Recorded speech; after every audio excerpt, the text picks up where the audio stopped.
และเวลาที่ทุกท่านรอคอยและสัมผัสครับณโอกาสนี้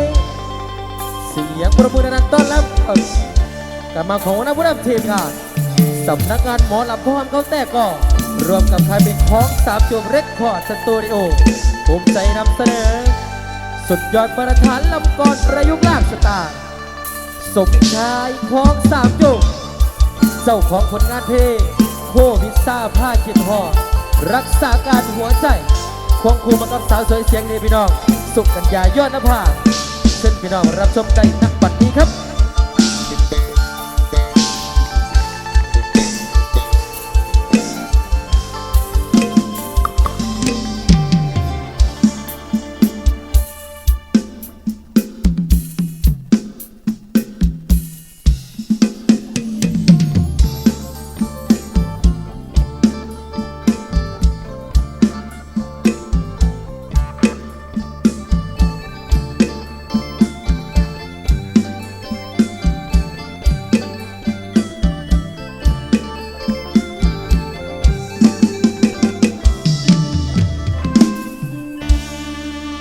และคิดฮอดหลายอยากเห็นหน้าย้อนโควิดเข้ามาจังนี้หน้าดอกไกลหาหน้าเวทีที่รอฟังนับถอยหลังสิใดลำปอนดอกอ่อนแค่และคิดฮอดแฟนที่รอท่าพากันอยู่นอจังได้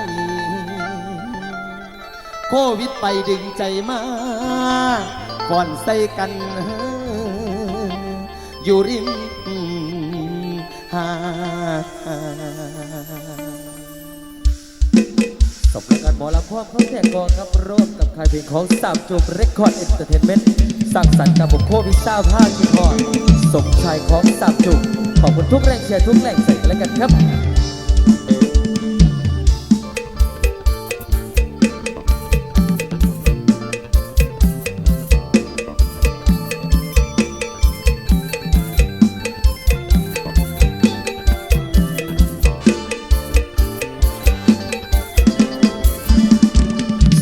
ขับผ่านมาขอวอนบ้านอีกครั้งคิดโทษแฟนที่รอฟังเวทีที่รอท่าห่างกันย้อนโควิดเข้ามาบัดนี้โรคเริ่มซาผมจึงมาขอแปลงใจผมสมชายของสามจูบคนนี้ขอน้อมรับไมตรีจากแฟนที่แสนอบอุ่นสิ้นใจในน้ำใจที่เกื้อกูลผมขอขอบคุณทราบซึ้งให้อุ่นที่แฟนให้มา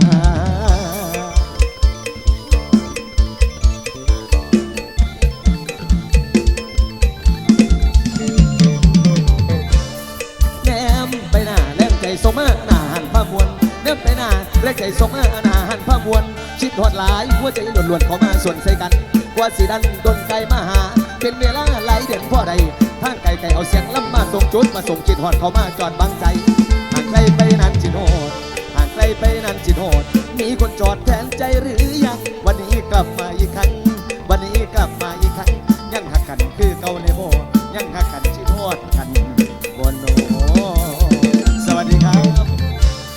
ยามขึ้นบ่ได้มาเห็นรถบ่เป็นตาอยู่ยามขึ้นบ่ได้มาเห็นรถบ่เป็นตาอยู่สาธุเด้อสิ่งศักดิ์สิทธิ์สอยู่โลกาให้ห่างนี้ต่อจากนี้ให้มีแต่ความสุขแฟนๆเอ๋ยอย่าสะมีความทุกข์ห่างไกลมาไกลไปท่านาเบื้องฝ่าเปิดบอลเงินทองล้านเข้ากระเป๋าเจ้าสู่คนอย่าจนอย่าเจ็บอย่าไข้อย่าจนอย่าเจ็บอย่าไข้โควิดไปเฮามาเต้ยใส่กันออกหน้าสนุกสุขสันต์ความสำราญด้านหน้าเวทีหลายปีขึ้นบันผลผ่านหลายปีขึ้นบันผลผ่านความมักมันแฟนยังมีสมชายสาบสิ่งดีทีมงานสาบสิ่งดีน้ำใจไมตรีที่ยังหลั่งดินยังบ่สิเหลือชีวิตยังอยู่ยังบ่สิเหลือชีวิตยังอยู่ยังคงต่อสู้ผู้สั่งต่อไปอาบสิใจยังรักศรัทธาอาบที่แฟนยังรักเมตตาบัดโควิดตาจังมาก่อนย้ำโควิดตาจังมาก่อน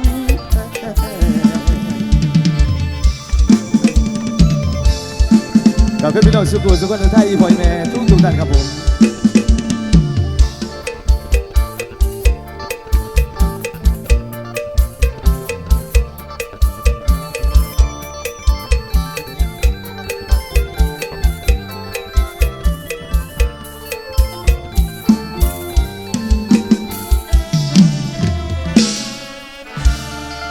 สวัสดีครับกระผมกราบสวัสดีสำหรับมีหลักแฟนเพลงเมดหมอแคนแฟนหมอลำพี่น้องชาวตำบลหนองโกพี่น้องชาวอำเภอบรบือที่เคารพทุกท่านครับผมพิเศษสุดคณะเจ้าภาพผู้ใจดีนะครับคำขึ้นในความไว้วางใจสำหรับทีมงานลำก่อนประยุกต์สมชายกองสามจูมพร้อมด้วยนะครับคุณสุกัญญายอดนภานะครับมากคือเก่าคือเดิมขอบคุณครับหอม หอมต้นดอกกระโดนจะเข้าได้คือสิเอาไว้แทนใจเย็นๆซะก่อนเด้อแม่เฒ่าเด้อพี่น้องกับผมมื่อนี้นะครับถือว่าโอกาสดีนะที่ทองของทีมงานสมชายสุกัญญามีโอกาสได้มารับใส่พี่น้องชาวบ้านเปลือยของเฮาอีกครั้งหนึ่งขอบพระคุณเด้อขอบพระคุณคณะเจ้าภาพขอบพระคุณอีพออีแม่เฮาบ้านไกลคิดติดกันมื่อนี้มาหลายมงหลายบอลเข้าไปทักทายกันขอบพระคุณเป็นอย่างสูงอีกจักหน่อยจังบากันเนาะครับเนาะครับผมมื่อนี้บ่ได้มาผู้หนึ่งผู้เดียวควงคู่มากับสาวสวยเสียงดีนะครับเพื่อบ่การเสียเวลาพี่น้องกับผมเสียงปรบมือต้อนรับสุกัญญายอดนภาจักเทนพี่น้องครับ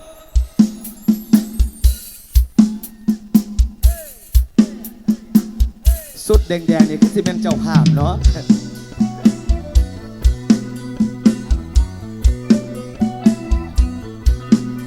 สวัสดีค่ะสวัสดีค่ะขอเสียงทีมงานเสื้อแดงหน่อยเร็วขอบคุณค่ะไม่ผู้เบาเก่าหน่อยอันนี้กับผู้เบากี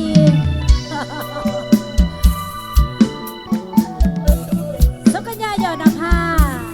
ขอฝากซิงเกิลใหม่สาวผู้ไทยคอยแฟนพี่น้องเอ้ย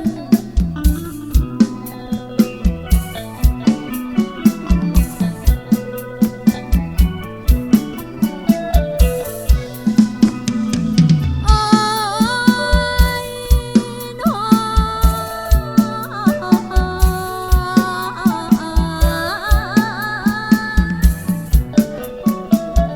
แล้วบ่าวผู้ไทย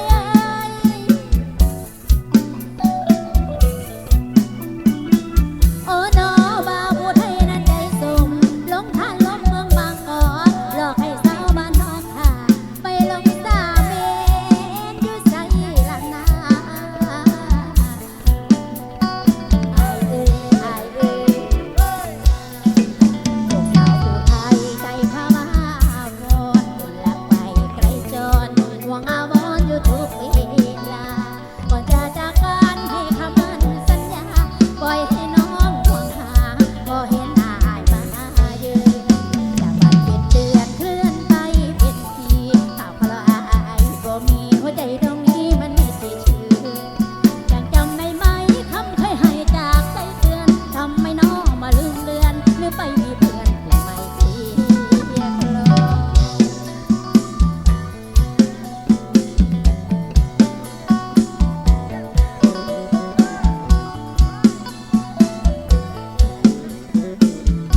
โอ้ยน้อยแล้วบ่าวสมชายเอ้ยฟ้าอันนี้กับผู้บ่าวข่อยขอบคุณนะคะเฮียจากบอระบือเศรษฐีใหญ่เมืองบอระบือฟ้าเอาของหวานมาให้เอาฝากไปนะเจ้าอย่ากินห้องข่อยเด้อ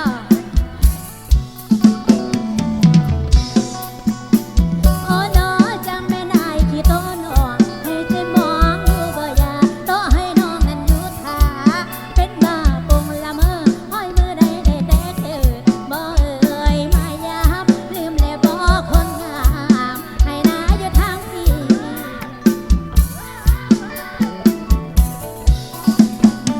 โอ้น้อลืมละตีคำเมา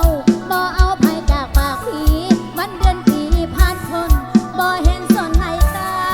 เอามาอายเอ้ยอายเอ้ยอายเอ้ยอายสมชายเอ้ยอายไปยังจังขี่โต๊ะน้องให้ใจมองดูบ่ยาแท้น้อง โต๊ะให้สาวบ้านเปื่อยนั่นค่อยท่าเป็นบ่าโป่งละเมอแท้น้อ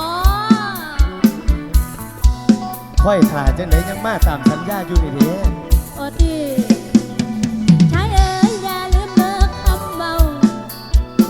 ชายเอ๋ยอย่าลืมเลิกคำเมาอย่าหูเมาด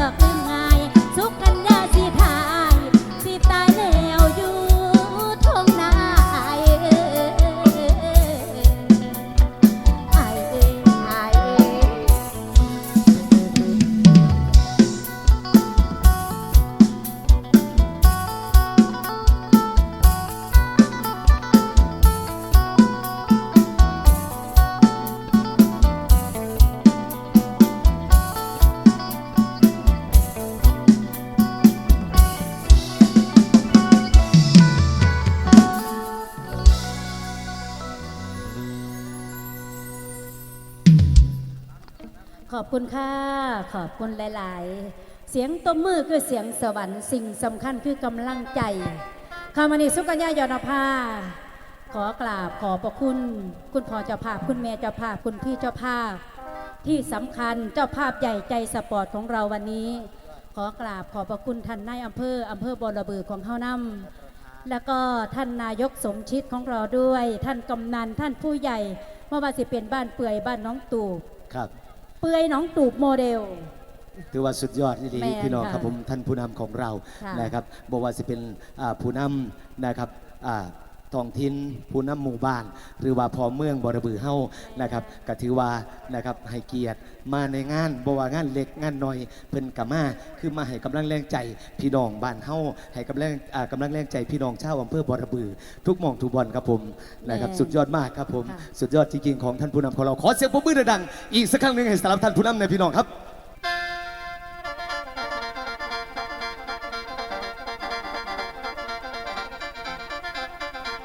ลุงใหญ่กว่าพี่ไม่ได้ที่กระดังเหมือนนี้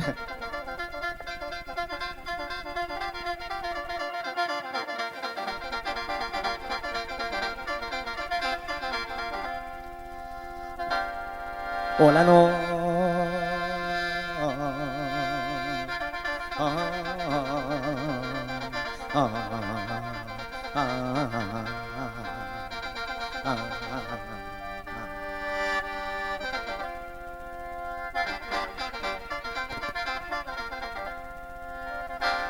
อาละวะกะทมกะทาวะอายิโอนะโมนะมาตาสาสาธุสาธุกุกุสันโธโกนาคามโนกัสสะโปโคตโมแล้วว่าเสสีเสเรียเมตไตโยสาธุสาคุณบีรอนมานาสาธุสาคุณครูบาอาจารย์ท่านคุณศิลคุณทาน จงมาปกมาบังจงมากังมาลีหมอลำไว้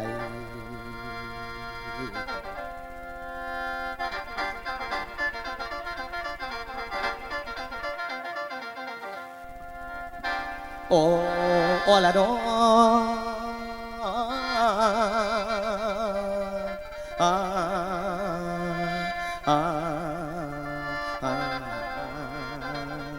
อาคุณ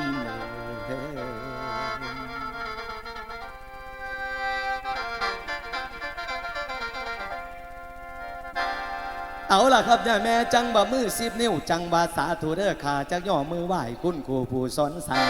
สาละตัวเด้อละบ่นั่งอยู่เก่าสมองข้าอย่าสไลคุณดอกแม่ละโมเทพถอนไทยพญาใหญ่ย่อมพิบันกับนั้นแล้วละต่างคุณมีเสือแม่คาลาใส่แก่ให้แยงตนขาให้แยงตนขาใส่ลำคำซอยสาละตัวเด้อไว้กันใดให้ได้ยาค่าข้างวางลำไว้รอกแม่ไหวเป็นอดถูกกรรมคุณในปาไตรรัฐมือนี้แล้วลาให้มาสู้สักกะเลียงลำวันนี้ให้ดีเด้อท่านอาจารย์ผู้สอนสั่งสาละตัวเด้อละบ้านังอยู่เก่าสมองขายันนี้พอดีแม่เก่าจากบ้านขึ้นสู่เวทีพอดีหมอแขนอกเป่าอมดมเต้าผมสมใช้ละจังเอาต้นเขาต้นเขาเล่าละนอกออกทาวายทั้งคุณครูบาให้มาอยู่เก่าสมองขายันนี้สมองขายันนี้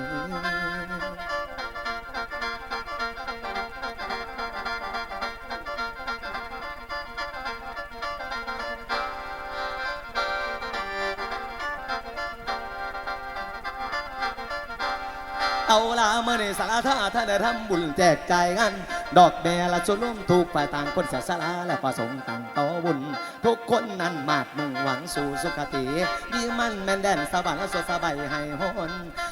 นเมื่อนี้คนละมาทรหมกันนารันเด็กบวริมุมมาละใบเท่าจะชลาหวังเด้อแม่หวังละบ่เมื่อแม่นปันดับพอจำนวนสินทรัพย์สาระท่านไปแล้วตละกังเวลาก็ได้ฟังองค์แก้วเนี่ยพระวงศ์ถือผู้แลคือเป็นเทศจุดเสียแสดงเรื่องบาปบุญเฮาชาวพุทธเป็นทุกรุ่นในฟังภาคปฏิบัตินี่นั่นแล้วละปัญหาโลกธรรมเปิดเผยเฉลยอ่านเป็นแนวทางทำไม่จิตใจแก่สว่างยกเอาสินแม่นเอาทลาพระบาดาขึ้นดังพ่อรู้สวรรค์เวลานี้เด้อคุณแม่แม่นบอนบันหน้าที่หมอลำก่อนผู้ดอกแม่ที่มาบ่เลยก็ยังขึ้นยืนโตกันเข้ามาลำกันนั่นเสพตามเด้อแม่สัทธาวาจางสองทางปกทันหนึ่งคือเพิ่นแม่นผู้นั่นละฝีปากเกณฑ์จัด คุณสมบัติทั้งลำบากกะเวคือสิ่งเสียละคือสิ่งเสียละก็ได้ก็ใจวิ่งพันสิทธิ์อาจะลาเด้อละมันนักสู่เรียนรู้ทุกคะแนนแต่ลำมาเด้อคุณแม่แต่ลำมาบ่ว่าผลหรือแรงดีตลอดรายการดีรอบพอดีทุกงานบ่เคยเสียรับประกันเต็มร้อยสองคือตัวละเด้อละมันของข่อยหมอลำกะวี่มันผู้ที่มาต่อสู่เฮาสวัสดีสวัสดีเฮาสวัสดี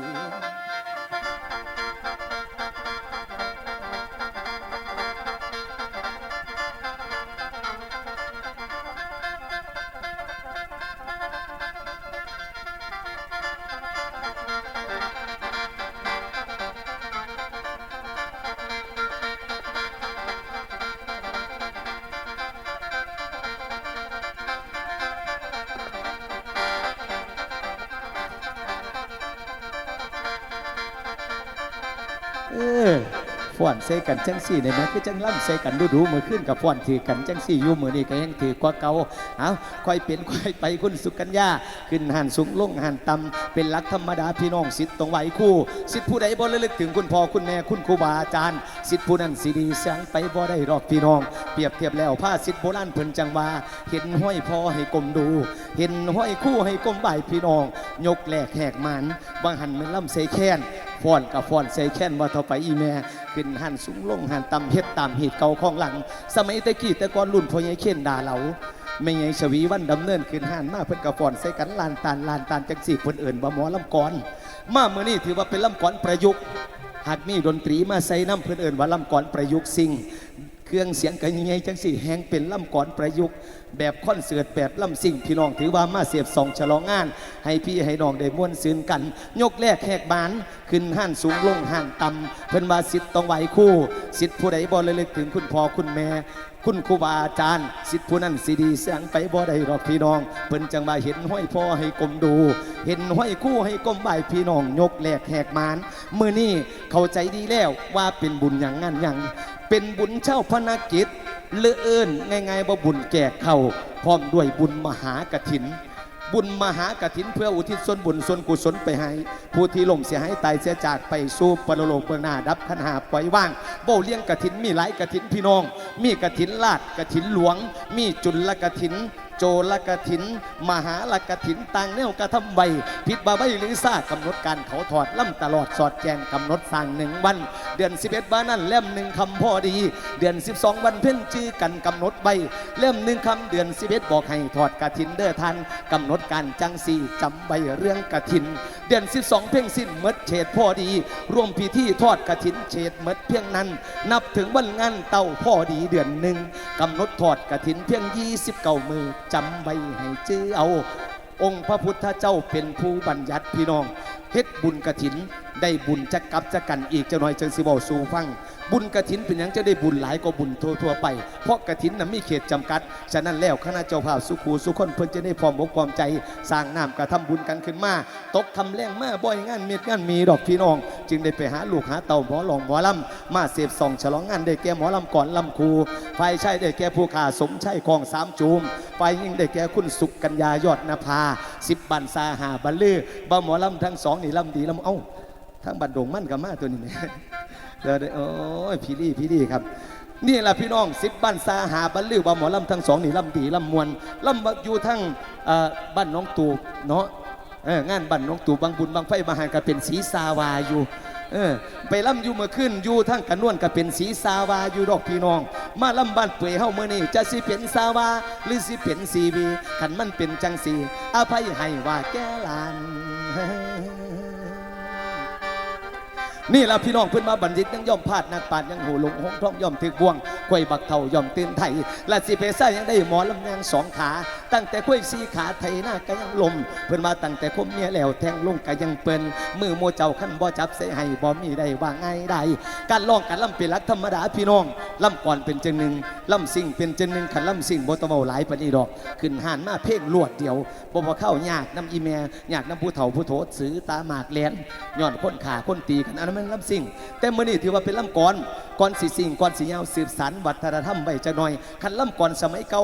หมอลำสมัยเก่ารุ่น ศิลปินแห่งชาติคุณแม่ชีวีวันคุณพ่อเคนดาเหลาพ่อสาวหมอลำผู้ดีๆพวงงามจังสีมันต้องมีเกี่ยวพี่น้องหมอลำก่อนต้องมีเกี่ยวคันบ่เกี่ยวบ่แม่นหมอลำก่อนบัดเกี่ยวสาวสุกัญญาต่างพี่ต่างน้องจะน้อยต่างอ้าว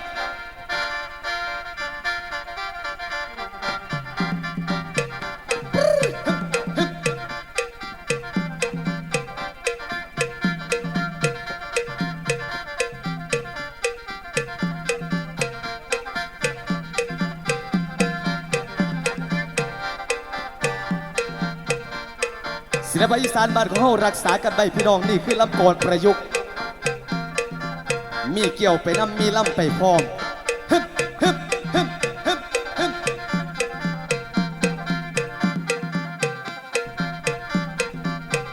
เอาลากระปาดโถนั่งปาดโถนั่งหลับผู้ลูกลางโกรูปลางโกงามกว่าดาราลูกลางโกงามกว่าดาราในยานาในกูละกับบอกกันปันถูกเสียงคนบอกอ่านและจะผัดแห่งสาแต่ได้น้องเบิ่งภาพดารากับว่าสุขสันต์สิบ่ถึงเจ้าผู้เดียวให้และพี่ชายขอเกี่ยวได้บ่อย่าแพ้งไหลเห็นแต่งตัวหม้อซ้อชีพล้ำคืออ่านบ่แต่ละขอเกี่ยวขึ้นเดี๋ยวอย่าชี้ทีเห็นละสลาวันดีเบิ่งคักกับพอไก่พาดังหนุ่มดินลา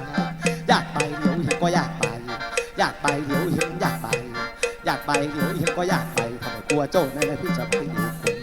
อยากดูใบคักจังไหนอยู่ไหนไหมบัดมาขึ้นคือให้ใบอยู่บัดมาบ้านเจ้าของคือบ่ให้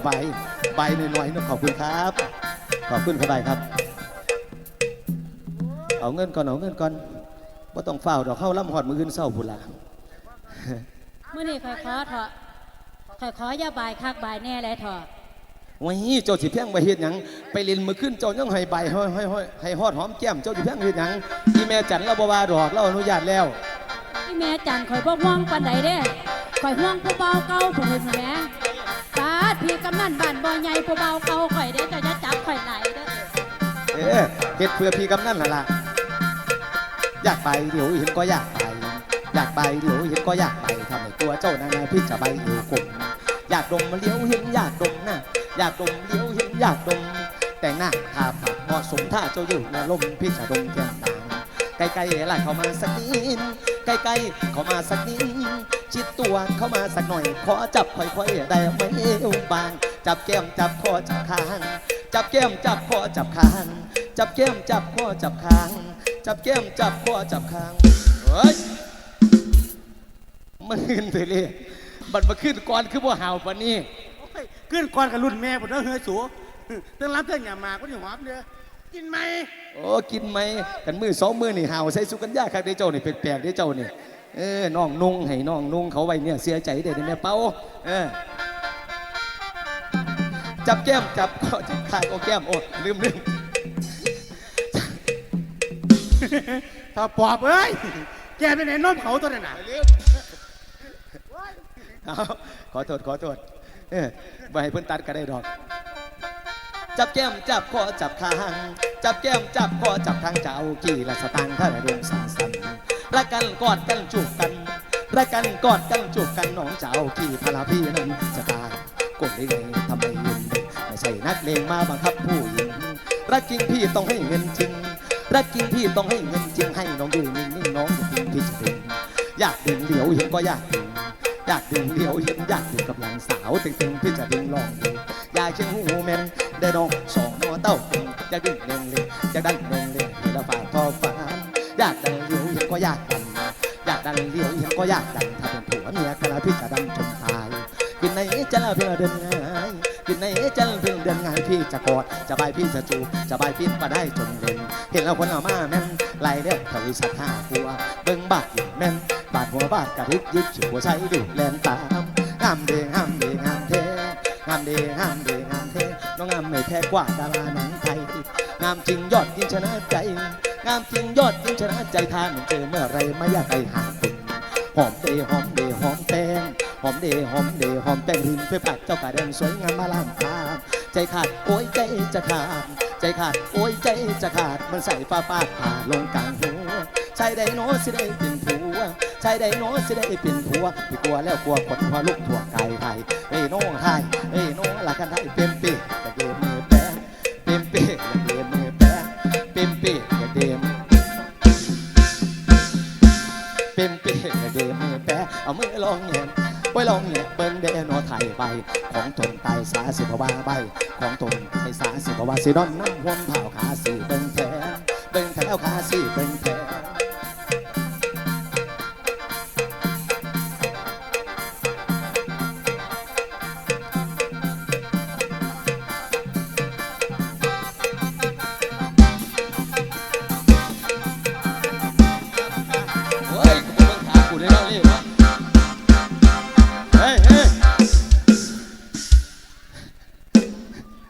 ตายทำไมเป่าเขียนเจ้าเป่าจังเจ้าเบิ้งอย่างเจ้าคือบ่เบิ้งข่อยแน่เบิ้งพระเอกนางเอกฟ้อนใส่กันได้ไหมครับหอมดอกกระโดนล่อยๆนึงแล้วบ่มันข่อยสิได้ร้องก่อนเพิ่นเจ้าเป่าอย่างเป่าเขียนเอาคือว่าแปลให้ตะก้อนได้ตาน่ะแปลว่าจังไหนอยู่นี่สีคักๆสีคนคักๆบ่ได้สีอยู่นี่ก็สีไปสีพยัคฆ์ซั่นเนาะ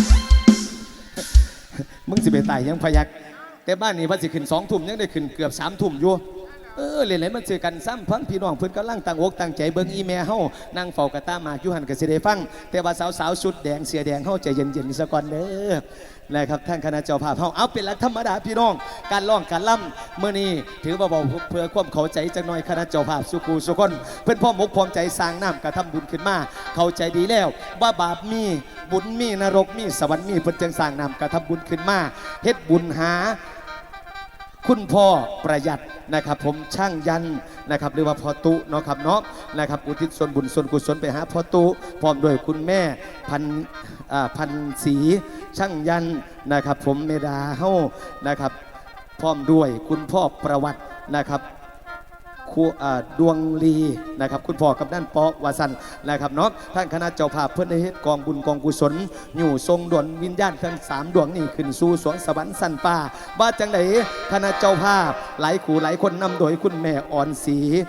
บุญประสงค์ผู้เป็นหัวเรือไงเจ้าภาพเฮาพร้อมได้ลูกเลยล้านพร้อมอกพร้อมใจสร้างนำกระทำบุญขึ้นมาบ้าจังได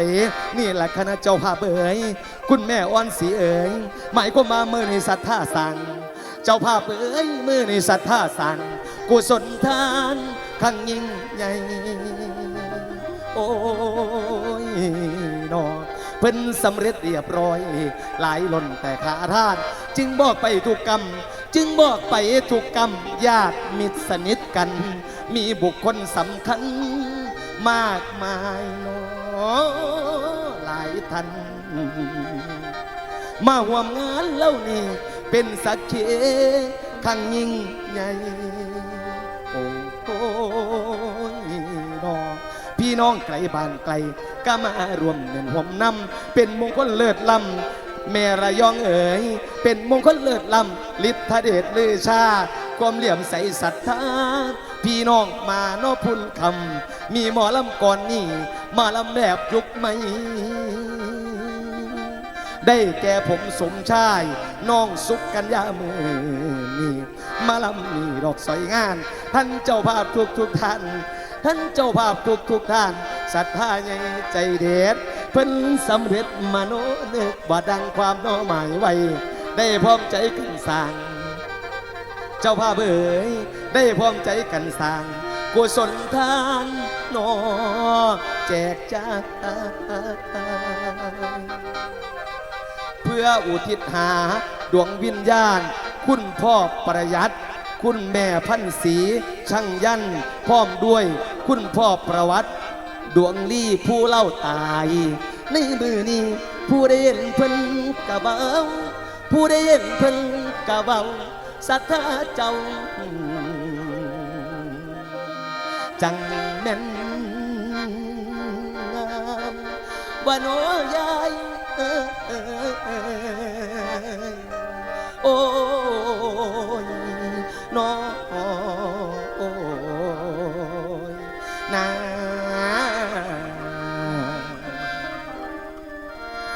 สาธุมื้อนี้เข้าใจดีแล้วคณะเจ้าภาพเฮาทุกคู่ทุกคนนำโดยคุณแม่อ่อนศรี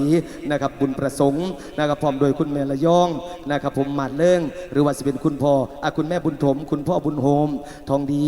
พร้อมด้วยลูกหลานยกไว้ฐานที่เข้าใจพร้อมอกพร้อมใจสร้างนำกระทำบุญขึ้นมาสารทุนแรงๆบ่ว่าสิเป็นแรงกายแรงใจแรงทรัพย์เป็นเงินหลายหมื่นหลายแสนบาทส่วนสิเป็นบุญเป็นงานขึ้นมาได้เพื่อเป็นเกียรติให้คณะเจ้าภาพเป็นเกียรติให้ผู้เฮ็ดบุญเฮ็ดกุศลในค่ำคืนนี้ขอเสียงปรบมือดังๆให้สำหรับคณะเจ้าภาพจักเสียเลยพี่น้องครับ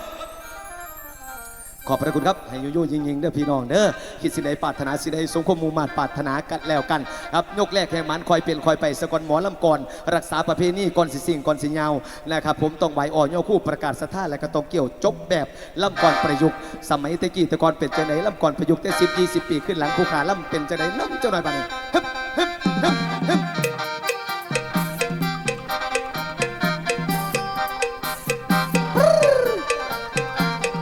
ไทยบ้านดงเข่งมาหลายบนไทยบ้านดงเข่งเนาะเอาลู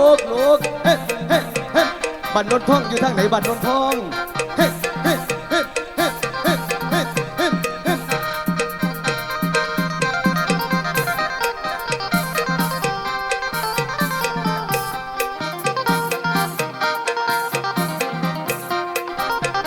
ขอบคุณหางเครื่องทั้งไฟเจ้าภาพใจเย็นๆครับเอาละฮะนี่ละกันเนี่ยละกันเอาซ้ำนั่นสาวก็ละน้อยใหญ่เอาซ้ำนั่นสาวก็ละน้อยใหญ่ละผู้ใหญ่ก่อนละผู้เบิ่งมันยืนสิเดินไปหน้าเดินไปนั่นละหาก็ละมาก็เดินไปนั่นละหาก็ละมาก็อันเอาเดินโน่ฮานี่ละไปแล้วบาละวันเดินโดยนั่นเดียวแม่เบิ่งผมมาเด้อมันละสิเบาเบิ่งผมมาเด้อมันละสิเบาเท่าเก่าเราเดิมผมสมใจละสิเติมคำหลักสักมาเป็นเรื่องเดี๋ยวดีเป็นแม่จันละคือแล้วเราเดี๋ยวมาข้าใส่ขันใส่แล้วก็ขันใส่ให้เด้อแม่พูดทางทำนายอักษรเด้อดีแม่บอกไปจอมาคุณเอาคนมาวุ่นสื่อเก่าเข้าหลักจอจังสิหักมาหักเก้าเดี๋ยวมาเสร็จแล้วยังจับพาเด้อมันลงถ่ายใส่พูดทางเด้อละมาทำนายให้มันเจ๊กกับปิ้งลิงแล้วก็ปิ้งลิงลัดเด้อเนี่ยกันลัตนาเด้อละแม่โกสินเมิดก็บอกพวกเจ้าเอาพอแต่เด้อมันโบยนั่นแล้วแม่ละขันหมอเช่นนี้หมอเช่นนี่นะเป็นคู่นำกันหมอเช่นนี่นะเป็นคู่นำกันไปลำเมืองยันสวรรค์ก็เป็นหมอเป็นละเบาเชื่อเข้านั้นสาวบาลาเด้อออกจนให้ได้ยินเชื่อหมอผู้สาวรันเด้อรันนานั่นนะพอดันเด้อสาวจังสิละมาบอกกับไผเสียวเจ้าเอกหัวผมสมใช่กะเลยบอกว่าได้ผมสมใช่กะเลยบอกว่าได้มันสิขาดทางงานบัดไปลำแม่นมันยินไผเด่นนอนจะสิเป็นหมอแขนจังเลยสิคือเด้อเป็นหมอนี่ผู้สาวที่ละเด้อมันลบติ่งพาเด้งน้ำให้เอาแทนเด้อรันนานั่นนะพอดันเด้อแค่เด้อแม่ก็เจ้าทรงสนเจ้าทรงสนแล้วหล่อปันลงเป่าบังดูเป่าบาดมอลาได้ละมึงได้ดงวาดยังซ้ำหนองแค่จังสีกันคือไปน้ำกันอาบันลงมาแล้วไว้เด็กได้เข่าแซงแค่เจ้าต่อเด็กได้เข่าแซงแค่เจ้าต่อเอาแล้วโน้ฮานี่ลงไว้บ่เดินสีหน้านวลส่วนเอาไว้ก่อนทอนจะเป็นเห่านั่นเลยเอาละครับต้นกระโดน120แล้วโอ้เบิดไรอาจารย์เอาออกให้เล่าโหลดเอาขออนุญาตเด้อครับเด้อนะครับจบลงไปนั่นคือลำก่อนประยุกต์จบแบบสีหน้านวลนะครับวาระของลำก่อนประยุกต์ถือว่าสมบูรณ์แบบพี่น้องใบอ่อนยกคู่ประกาศสถาเขี้ยวและจบแบบสีหน้านวลหลังจากนี้ไปแล้วมีแต่ความมวลความซื่นความสนุกสนานให้สำหรับพี่น้องทุกคู่ทุกคนครับผมรอรักใต้ต้นกระโดนครับ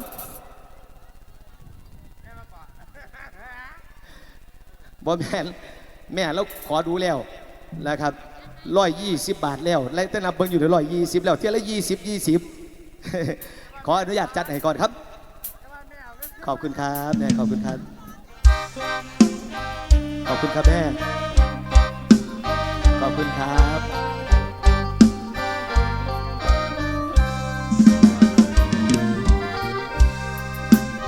มอบให้เสริมรับเจ้าของรับน้ำใจเด้อทักทายพี่น้องสุขุสุขคนใหญ่ใส่ยิ่งเก็บพ่อนเหมือนเซนเจพ่อนเนาะมองเง้นมองคนต้นกระโดนยืนอยู่ข้างโพนใต้เทียงนาน้อยสิ้นเมษาฝนตกมาปล่อยเสียงเขียดจะนาน้อยร้องอ้อยโยมมีควายเขาเล็กเคียงคู่อยู่นะแนมเบ่งมองหาแม่ก้อยแก้มหอมเจ้าจากพี่ไฟจากพงไฟพันนม ลืมออมเอียนกับพักเก่าบักบวมหอมที่หัวหน้าดอก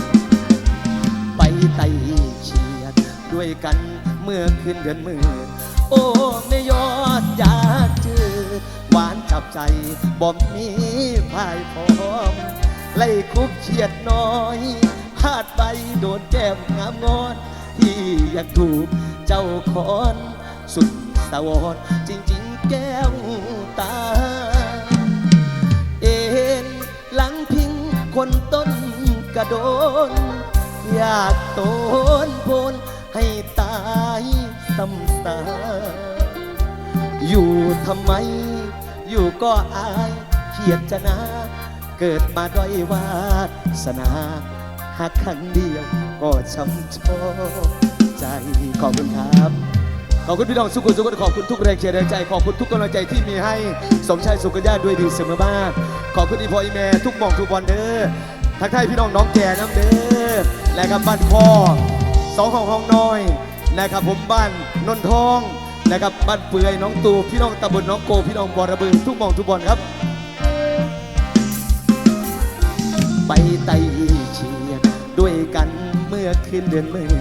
โอ้ไม่ยอดอยากจืดหวานจับใจบ่มีพายพร้อมไล่คูบเฉียดน้อยพลาดไปโดนแก้มงามงอนพี่ยังถูกเจ้าคอนสุดสวรจริงๆแก้วตาเอ็นหลังพิงคนต้นกระโดนอยากโตนโพนให้ตายซ้ำตาอยู่ทำไมอยู่ก็อายเฉียดจะนาเกิดมาด้อยวาสนาหักครั้งเดียวก็ช้ำชอกใจขอบคุณทุกรางวัลน้ำใจครับผมจัดให้แล้วเด้อผู้ขอมาเด้อ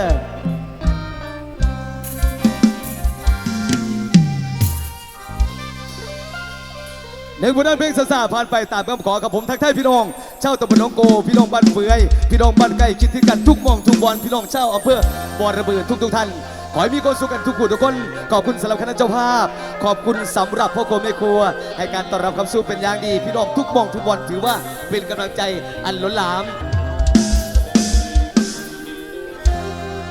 หลักกิ่งไปมาดวงคิดถึงเส้นตัวเองเป็นตาหน้าปากเบื่อเขาหลายบ่อยากเห็นบ่อยากพอแต่ใจหนอหวังบ่หายแผนการเขาโหดร้ายว่าเขาหลอกว่าเขาลวงแทบใจห่วงแหนเขาชิดบ่เศร้าได้นอนกลุ่มลูกพี่น้องลูก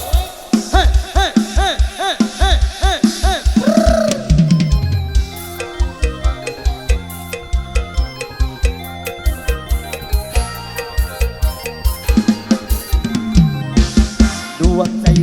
ทำไมได้เลยชิดถึงเขาจังเมื่อหมดความหวังเห็นคนคุยชายอยู่นั้นภาพผิดตาบอกว่าไม่ลืมมันไม่นานก็พันลืมแสนแทนละอาช่างใจดีนี้ต้องลืมเขาจริงเรื่องผู้หญิงไม่มีแต่เขาหรอกนะกัดฟันลืมตาเลือดเข้าตามเมื่อกายนาชิดไปได้หน่อยเดียวขอเสียงคนโสดหน่อยเร็วสุดยอด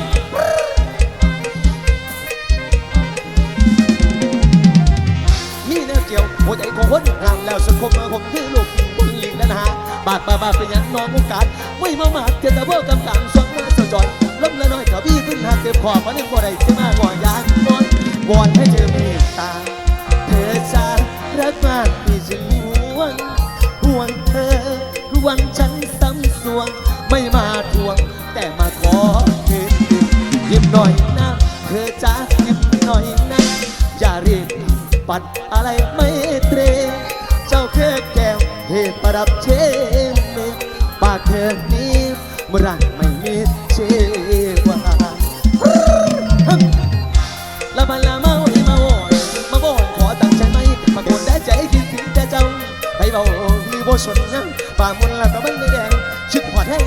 ว่าพี่เสียงปากนี้ว่าโกรธเจ้าให้ได้แต่ทั้งหัวใจคิดถึงน้อง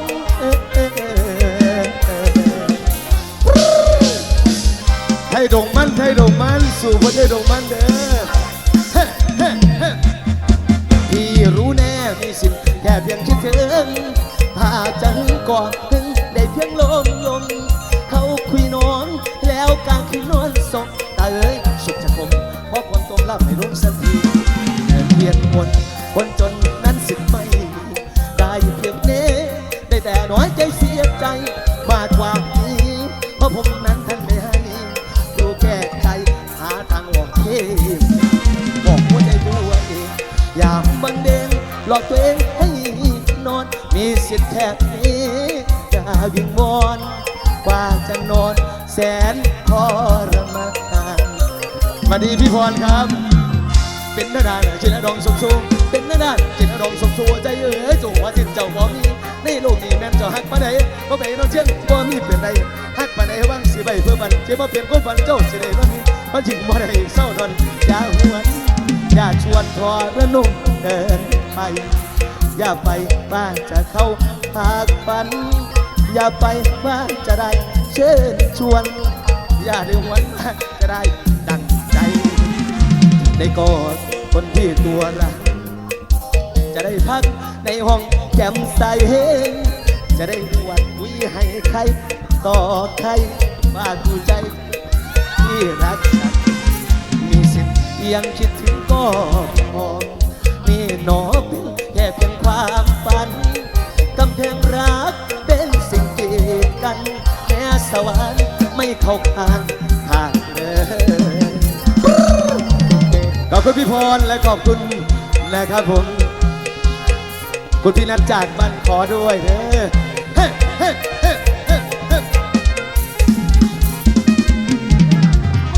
ใจเอ๋ยจงอารักเพียงคิดถึงบุญเจ้าไม่ดีบุญใจที่ฝันเห็นเท่านั้นนอนกลุ่มสวดน้ำตาเศร้าสนาเศร้ากันสนาเศร้าสนาเศร้ากันสนาวาดสนาเพียงในคิดถึงคนกำลังคนเสียผลใดสิเก็บหัวใจเพียงเพียงนะขอบคุณทุกรางวัลน้ำใจขอบคุณทุกกำลังใจครับโอเคครับขอบคุณครับขอเสียงคนโสดเลยเร็วโสดบ่โสดกับมันคือเก่านั่นล่ะเต้ยลูกอาจารย์ฝ่ายดนตรีครับฟังเสียงบานจากน้องสุกัญญาลูกงานดูรุ่นจะคอยมาฟังแม่ห้างจะคอยมาฟังสหายสุรารวดทะเลเพลงทุกเพลงที่ขอมาได้ฟังแน่นอนบาบุญคุโทษกับสิริบ้างในช่วงนี้กุหลาบแดงกับสิริบ้างเด้อครับ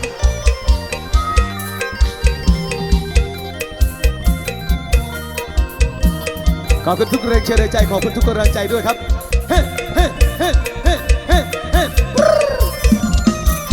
สุดแท้แต่วาสนาสุดแท้แต่วาสนาชีวิตเกิดมาไม่แน่นอนโลกนี้เรามาดังละครจะน่าตัวละซ่อนตัวละรวมใจมีแฟนกับเขาคนแรกของเราและเขามาจากไกลคนรวยยังเอาไปยังดีหัวใจของเราแหลกลานหัวใจของเราแหลกลานไปอมอาหารใจข้าวาสนาชาติอวสมสาวโน้เคยสิบอยากได้อยากได้อยากได้อยากได้อยากได้อยากได้อยากได้ไปนอนสอนผมพนังเขากี่สิบทลายเขากางมุกันกี่สิบทลายเขากางมุกันเห็นโตฉันละบ่มีคุณค่าไว้วาสนาบ่สมเดไว้วาสนาบ่สมเจ้าบ่สมเจ้าหดหู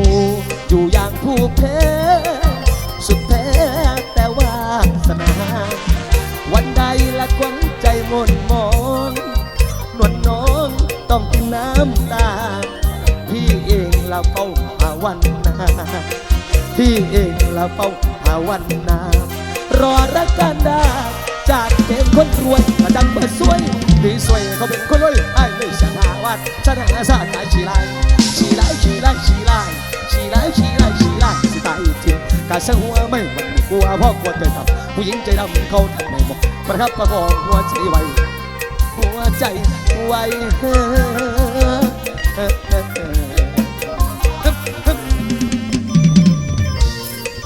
ขอบคุณทุกแรงเชียร์ใจขอบคุณคณะเจ้าภาพขอบคุณทีมงานเสื้อแดงขอบคุณพี่น้องและครับทุกบอกทุกวันครับผม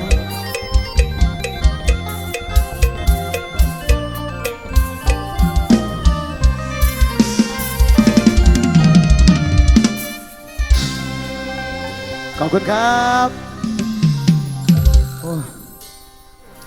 ไอ้บ้าขอเสียงพูดถึงนี้ผัวมาเที่ยวได้แล้วชมรมสาวผัวเผลอจัดให้มอบพิเศษทีมสาวเสียแดงทุกท่านขอเสียงเจ้าภาพหน่อย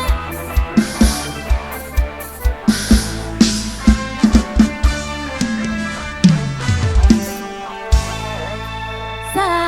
วผัวเผลอมาทางนี้เรามีที่ให้พลอนคลายคือชมลมแดนกระจา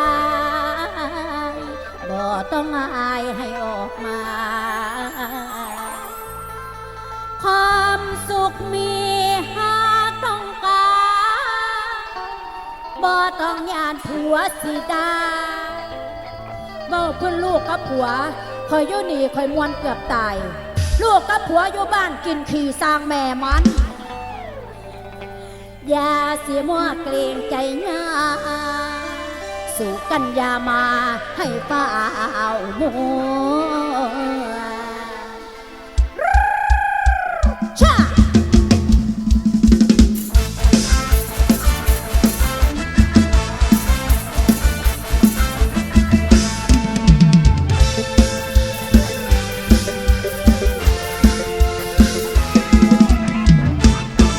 ผัวเผลอเอาขอเสียหน่อยยกมือบ่อยๆบ่ต้องเกรงใจ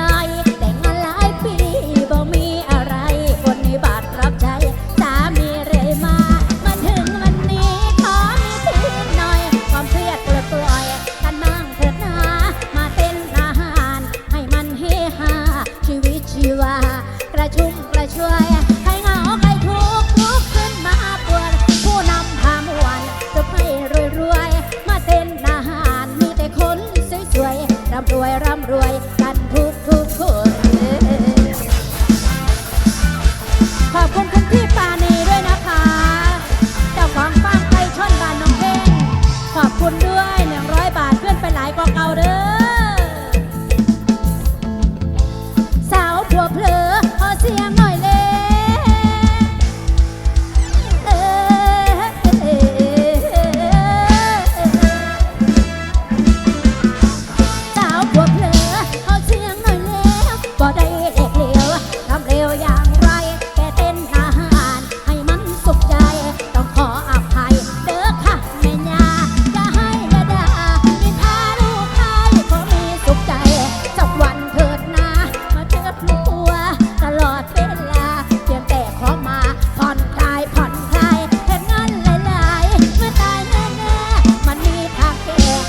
วยกี้เนี่ย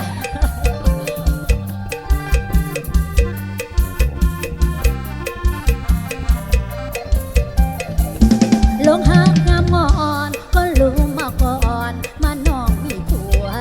ฟังคำว้าวแล้วคิดอยากหัวไอ้บอกถอนตัวคือสิบอทันไอ้หูอยู่นะมาน้องกะลงหากอายคือกันหัวใจสะเทือนแขนขาจนสั่นเมื่ออายนั้นสงสายตามาอยากเข้าไปหาว่าคนเขาสามาน้องนั้นสัวคนเขาสิเบ้ามานอกใจผัวบอกกล้าเฮ็ดเสือคือคิดเอาไว้ไอ้หูตัวดีบ่าเฮาก็มีคนอยู่นอกกายจดหมายฟังก่อนบ่มีข้อใดเป็นชู้ทางใจบ่ผิดดอกนา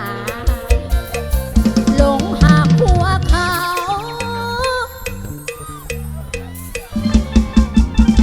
จำต้องกลืนกินสอนคงเอาบัดยามคิดพอคือสิดีใจย้ำผิดกับผัวไม่อายมาก่อนได้แต่คิดซื่อๆสันดอนบอกกระเสียงยันปีนต้นนี้ ถ้าหากวันใดมีไอเปลี่ยนใจขออย่าเลิกลาถ้าน้องบ้าผัวเป็นโสดขึ้นมาสิขันอาสาเบิ่งแง่งลูกเต้า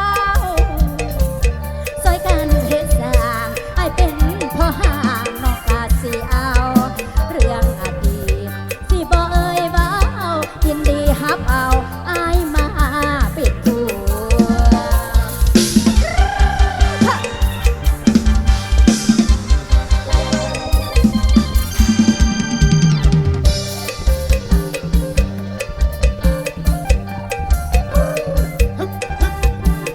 สุดยอดสุดยอดขอบคุณพี่น้องทุกคนทุกคนเลยนะ หลงหากผัวเขาขันเบากะยานผัวเฮาได้ยินจำต้องกลืนกินสอนคงเอามาจับเพื่อพอคือสิดีใจน้ำผิดกับผัวไม่อายมาก่อนได้แต่คิดซื่อๆสันดอนบอกกระเสียงยันปีนต้นนี้ ถ้าหากวันใดมีไอเปลี่ยนใจขออย่าเลิกลาถ้าน้องป้าผัวเป็นโสดขึ้นมาสิขันอาสาเบิ่งแง่งลูกเต้าซอยกันเฮ็ดสร้างไอเป็นพ่อห้างน้องกาสิเอาเรื่องอดีตสิบ่เอ่ยเว้า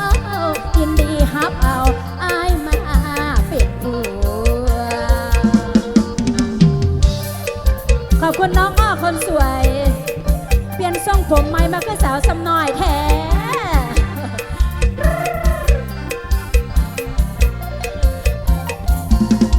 อย่าบอกผัวเฮาเด้อ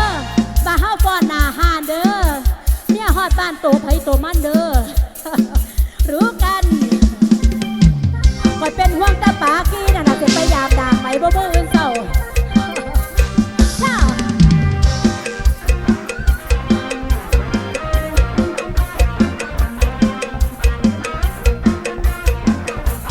อย่าบอกผัวเฮาเด้อมาเจอเฮาอยู่เนี่ยจังหวัดภาคอีหลีมาหมอกนี่มีนักร้องร้องเพลงถูกใจถ้ามีมาได้ไปคล้องให้ปวดในสมองมาเห็นนักร้องรูปหล่อ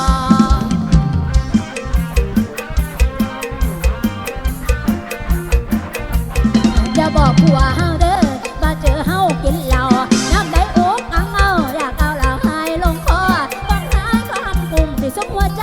จะรอมันมวนค่ะขอดอก